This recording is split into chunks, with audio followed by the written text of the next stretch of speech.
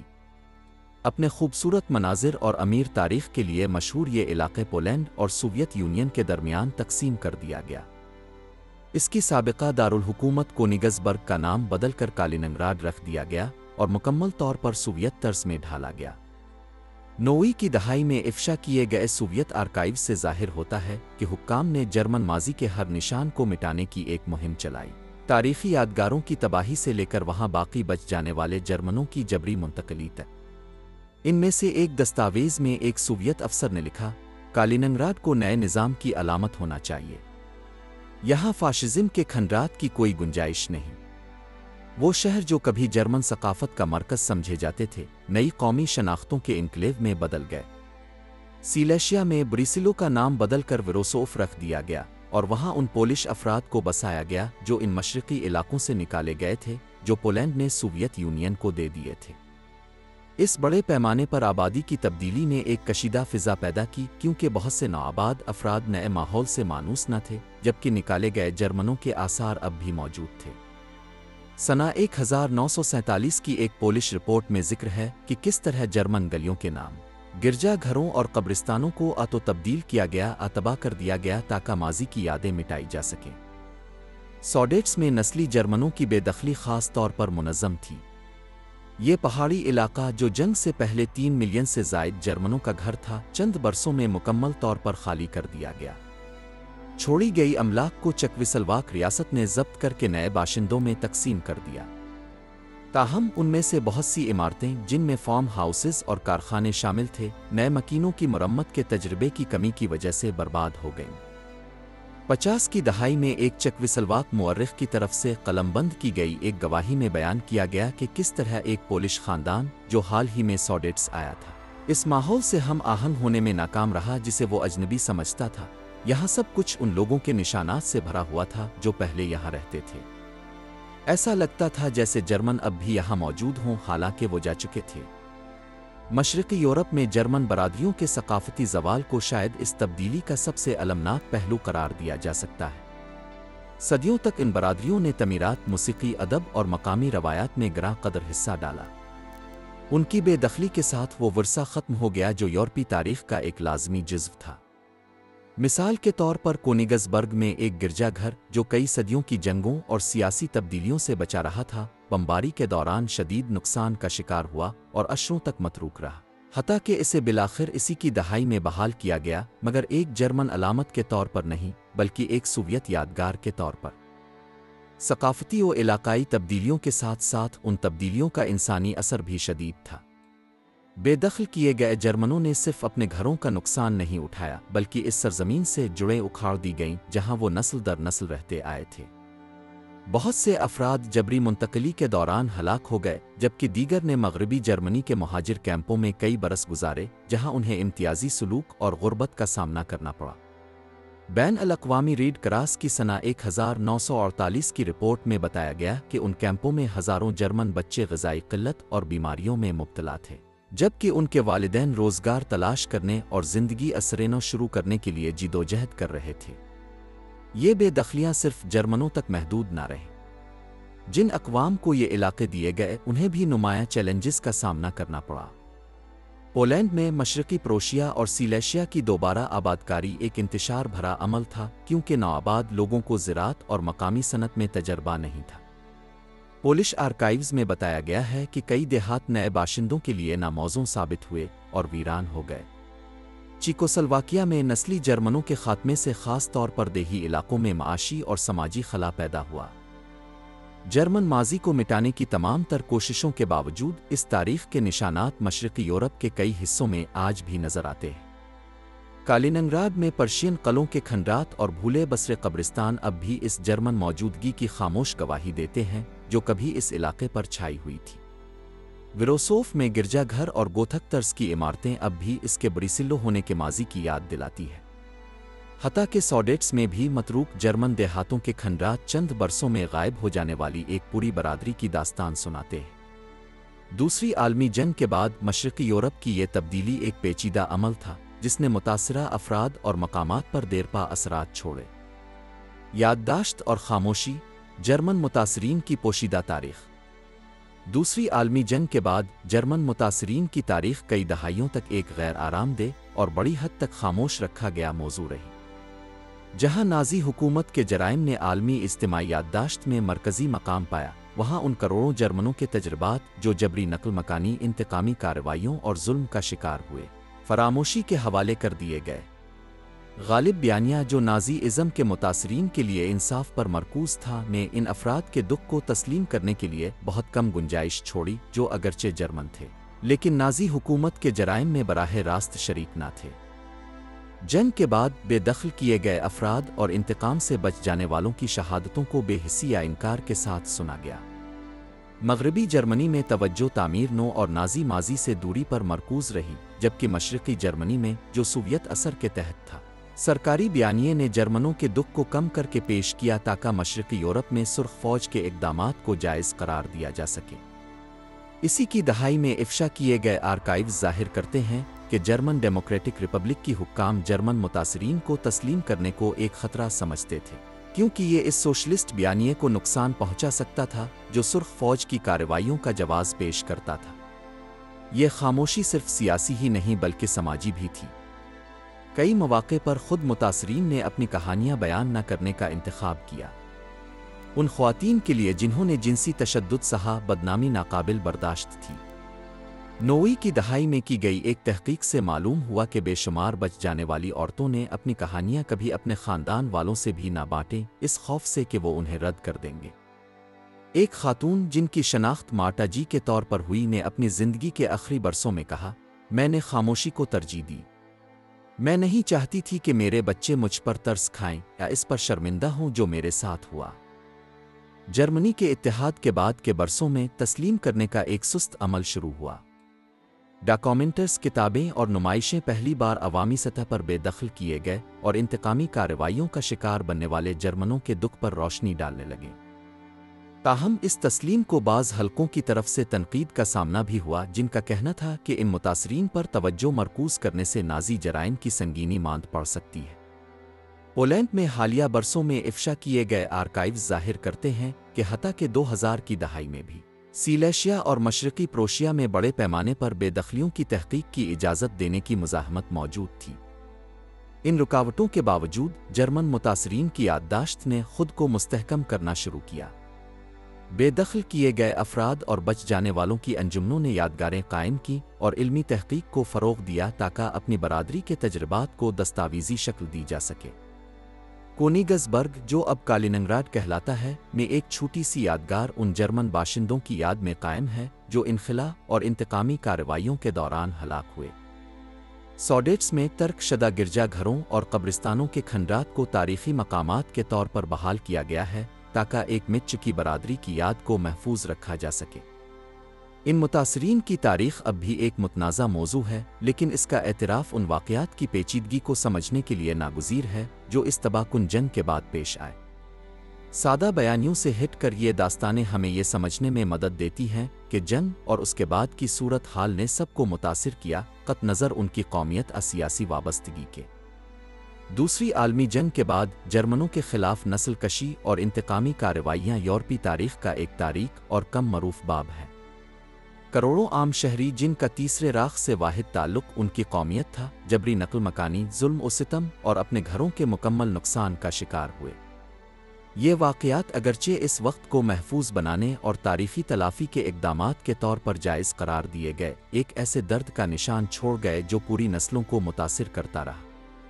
ان متاثرین کو تسلیم کرنے کا عمل ایک سست پیش رفت رہا ہے جسے سیاسی اور سماجی بیانیوں نے روکا جو دوسری ترجیحات کو فوقیت دیتے رہے۔ تاہم ان کی یاد کو زندہ رکھنا جنگ کے انسانی اثرات کی شدت کو سمجھنے کے لیے ناگزیر ہے۔